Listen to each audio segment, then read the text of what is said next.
सभी शिक्षक साथियों का इस नए एक्सप्लेनर में बहुत बहुत स्वागत है। चलिए बिना वक्त गवाए सीधे आज के विषय पर आते हैं, डिस्प्रेक्सिया। एक शिक्षक के तौर पर हमारा मकसद सिर्फ पढ़ाना नहीं है, बल्कि हर उस छात्र को समझना है जो शायद कक्षा में चुपचाप किसी समस्या से जूझ रहा हो। आज हम उसी अदृश्य संघर्ष को एकदम करीब से देखेंगे, ताकि हम सब इस स्थिति को एक गहरी और सच्ची सहानुभूति के साथ समझ सके। आज की चर्चा का एजेंडा बिल्कुल साफ है। हम पहले वास्तविक अनुभव को समझेंगे, फिर डिस्प्रैक्सिया की नैदानिक परिभाषाओं पर जाएंगे, इसके प्रभावों को देखेंगे, अन्य न्यूरोडाइवर्जेंट स्थितियों के साथ इसके संबंध पर बात करेंगे और अंत में कक्षा के लिए व्यवहारिक रणनीतियों पर चर्चा करेंगे। तो चलिए शुरू करते हैं। भाग 1, वास्तविक अनुभव। एक अनाड़ी या क्लमजी छात्र होने की जो पुरानी रूढ़िवादी सोच है ना, हमें सबसे पहले तो उससे बाहर निकलना होगा। इस बात को गहराई से समझने के लिए डॉक्टर सारा चिकन के इन शब्दों पर गौर करते हैं। वो खुद एक न्यूरो डाइवर्जेंट शिक्षिका हैं। वो कहती हैं कि किसी संदेश का दिमाग से शरीर तक सीधा ए से बी तक जाने के बजाय वो एक्स, वाई और जेड से होते हुए एक लंबा चक्कर लगाता है। जरा सोचिए, ये आंतरिक रूप से कितना थका देने वाला होता होगा। ये जो थकान है, ये अक्सर हमें बाहर से दिखाई ही नहीं देती। इसे एक बहुत ही दिलचस्प उदाहरण से समझते हैं, एक स्पाइकी लर्निंग प्रोफाइल। कल्पना कीजिए कि एक बहुत ही शानदार हाईटेक कंप्यूटर है जिसमें गजब की बुद्धिमत्ता और रचनात्मकता है, लेकिन उसमें जो सॉफ्टवेयर पड़ा है वो काफी पुराना है। बिल्कुल यही स्थिति एक डिस्प्रेक्सिक छात्र की होती है। दिमाग शानदार है, लेकिन प्रोसेसिंग स्पीड धीमी है। इसी बेमेल स्थिति की वजह से वो छात्र कक्षा की गति के साथ तालमेल बिठाने में पूरी तरह से आउट ऑफ सिंक महसूस कर सकता है। भाग 2, डिस्प्रेक्सिया को समझना। चलिए अब देखते हैं कि क्लिनिकल दुनिया में डीसीडी यानी विकासात्मक समन्वय विकार को कैसे परिभाषित किया जाता है। विश्व स्वास्थ्य संगठन इसे आधिकारिक तौर पर मान्यता देता है। और यहाँ सबसे बड़ी बात यह है, डिस्प्रेक्सिया का किसी की बुद्धिमत्ता से या इंटेलिजेंस से कोई लेना देना नहीं है।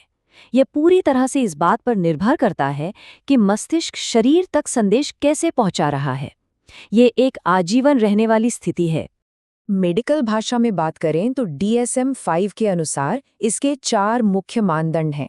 पहला, छात्र का मोटर कौशल उसकी उम्र के हिसाब से काफी पीछे होता है। दूसरा, ये कमी उनके रोजमर्रा के जीवन और पढ़ाई में भारी बाधा डालती है। तीसरा, ये लक्षण बचपन के शुरुआती विकास काल से ही दिखने लगते हैं। और चौथा, ये किसी अन्य बौद्धिक अक्षमता या दृष्टिदोष का परिणाम नहीं है, मतलब ये अपने आप में एक अलग न्यूरोलॉजिकल स्थिति है। अब ये आंकड़ा सच में चौंकाने वाला है। 5 से 10%। जी हाँ, अनुमान है कि आबादी के 5 से 10% लोगों को ये स्थिति होती है। इसका सीधा सा मतलब ये है कि हमारी लगभग हर कक्षा में कम से कम एक डिस्प्रेक्सिक छात्र बैठा हो सकता है। ये कोई बहुत दुर्लभ बात नहीं है, बल्कि एक रोजमर्रा की सच्चाई है जिसका सामना शिक्षक हर दिन करते हैं। भाग 3, मोटर और संज्ञानात्मक प्रभाव। चलिए गहराई से देखते हैं कि ये विकार शारीरिक रूप से कैसे दिखाई देता है और दिमाग के भीतर कैसे छपा रहता है। ग्रॉस मोटर और फाइन मोटर नियंत्रण, इन दोनों में बहुत अंतर है। एक तरफ वो छात्र हो सकता है जो मैदान में भागते हुए अचानक अपना संतुलन खो दे और गिर जाए, और दूसरी तरफ वही छात्र कक्षा में एक छोटा सा वाक्य लिखने के लिए अपनी पेंसिल पकड़ने में बुरी तरह संघर्ष कर रहा हो। जूते के फीते बांधना या कैंची चलाना, जो काम बाकी बच्चों के लिए बेहद आसान होते हैं, वो इनके लिए किसी पहाड़ चढ़ने से कम नहीं होते। तो जब हम इस शारीरिक संघर्ष को देखते हैं तो स्वाभाविक रूप से एक सवाल उठता है, क्या डिस्प्रेक्सिया केवल शरीर तक सीमित एक शारीरिक विकार है? बिल्कुल नहीं। इसके पीछे छिपा हुआ मानसिक भार या कॉग्निटिव लोड बहुत विशाल है। कक्षा की तेज फ्लोरेसेंट रोशनी या शोर, ये सब उनके लिए एक भयानक संवेदी अधिभार यानी सेंसरी ओवरलोड का कारण बन सकते हैं। कई चरणों वाले निर्देशों को याद रखने में उन्हें बहुत परेशानी होती है, और सबसे बड़ी बात, एक बहुत ही साधारण से काम को करने में उन्हें इतनी ज्यादा ऊर्जा लगानी पड़ती है कि वे अत्यधिक थकान का शिकार हो जाते हैं। भाग 4, सहघटित न्यूरोडाइवर्जेंट स्थितियां।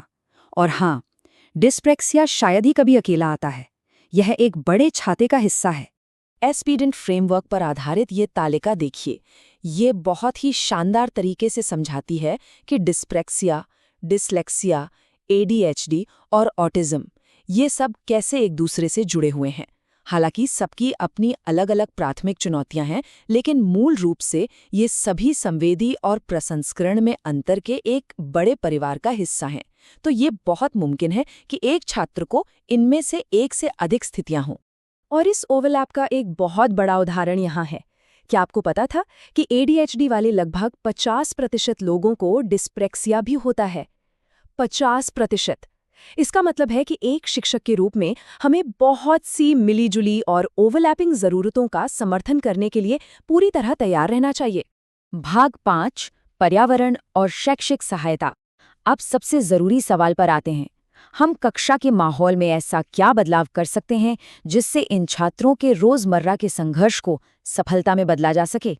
कुछ बहुत ही आसान और व्यावहारिक उपाय हैं, जैसे एक बहुत ही स्पष्ट और पूर्वानुमानित रूटीन बनाना, बड़े कामों को छोटे-छोटे, एक-एक कदम वाले हिस्सों में बांट देना, लिखावट के संघर्ष को कम करने के लिए वर्ड प्रोसेसर या स्पीच टू टेक्स्ट सॉफ्टवेयर का उपयोग करने देना, और हाँ, जब उन्हें ओवरलोड महसूस हो तो शांत जगह या हेडफोन देना।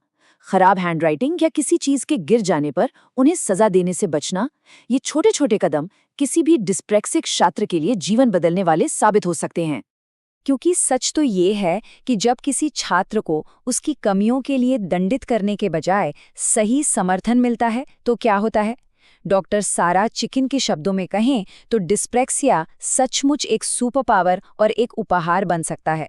ऐसे छात्रों के पास दुनिया को देखने का एक बहुत ही अनोखा नजरिया होता है, जो अक्सर गजब की रचनात्मक और आउट ऑफ द बॉक्स सोच को जन्म देता है। तो इस एक्सप्लेनर को खत्म करते हुए मैं एक सवाल छोड़ना चाहता हूँ। हम अपनी कक्षाओं में न्यूरोडाइवर्सिटी को सिर्फ मैनेज करने से आगे बढ़कर उसका जश्न कैसे मना सकते हैं? एक समावेशी कक्षा बनाना केवल किसी समस्या को सुलझाने के बारे में नहीं है, बल्कि ब्लैक बोर्ड के ठीक सामने बैठी उस असीमित और विविध क्षमता को निखारने के बारे में है। चलिए अपनी कक्षाओं को हर तरह के दिमाग के लिए एक बेहतरीन जगह बनाते हैं।